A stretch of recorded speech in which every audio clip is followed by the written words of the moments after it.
Once upon a time, in a cozy little village by the sea, there was a young girl named Audrey, who was known for her boundless curiosity and her gentle heart.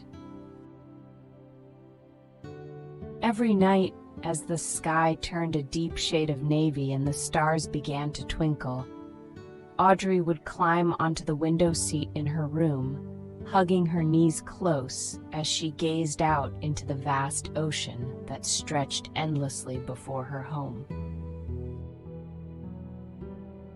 The moon would cast a silvery glow over the waves, creating a sparkling path that seemed to lead right up to her window. It was on one of these peaceful nights that Audrey's world became a little bit more magical. As the soft sounds of the village asleep filled the air, a delicate splash drew Audrey's attention. A dainty seahorse with scales that shimmered like a rainbow of pastel hues floated just outside her window. The seahorse had a tiny crown atop its head, twinkling with what appeared to be the tiniest stars plucked from the night sky itself. Audrey opened her window, and the seahorse, sensing her kindness, drifted closer. "Hello, little one," Audrey whispered, extending her hand in greeting. "You're a long way from home." The seahorse fluttered its fins, gliding in the air as if it were swimming through the ocean's currents. Suddenly, in a voice as serene as the calmest waters, the seahorse spoke. "I am Marina, the seahorse queen of the Starlight Ocean," the seahorse said. "I need your help, Audrey. My realm is in peril. The moon's magic that keeps our waters peaceful is fading. Without it, our ocean will be in turmoil." Audrey, her heart touched by Marina's plea, agreed without hesitation. "I will help you, Queen Marina. What can I do?"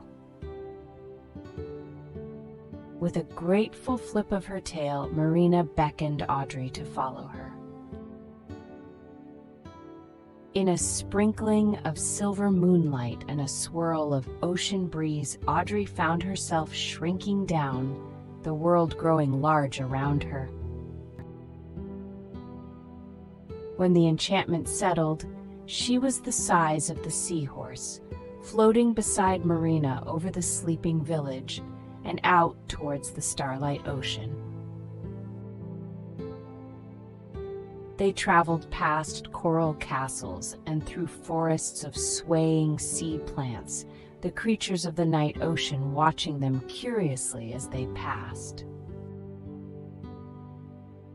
Marina led Audrey to the heart of the ocean, where the moonlight was usually the brightest. But now it was dim, and the sea creatures were anxious and restless. "To restore the moon's magic," Marina explained, "we must gather the silvery moonbeams scattered across the seabed and bring them to the crystal shell at the ocean's center.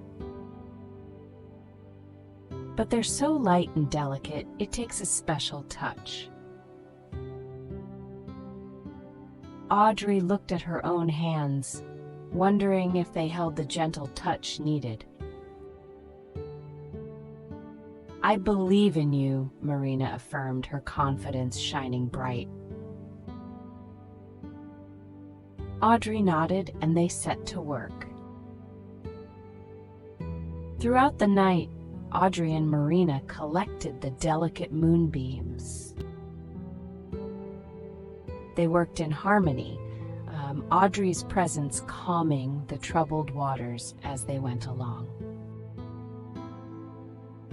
Finally, with the last moonbeam safely in place, the crystal shell began to glow. A warmth spread through the ocean, the creatures began to dance, and the water itself sang a harmonious melody. "My realm is saved thanks to you," Marina said to Audrey, her eyes sparkling with joy. "I have but one last gift." She touched Audrey's forehead with her snout, and the girl felt a wave of serenity wash over her. "Whenever you need peace or the comfort of the ocean's lullaby, remember this night, and the magic will be with you." The first rays of dawn peeked over the horizon, and the spell that had allowed Audrey to swim with Marina was gently lifting.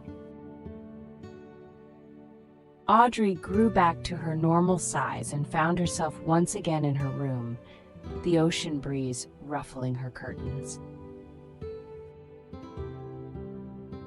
She could still feel the ocean's melody in her heart, and as she lay down to sleep, she knew her dreams would be full of starlight oceans and the dance of sea creatures.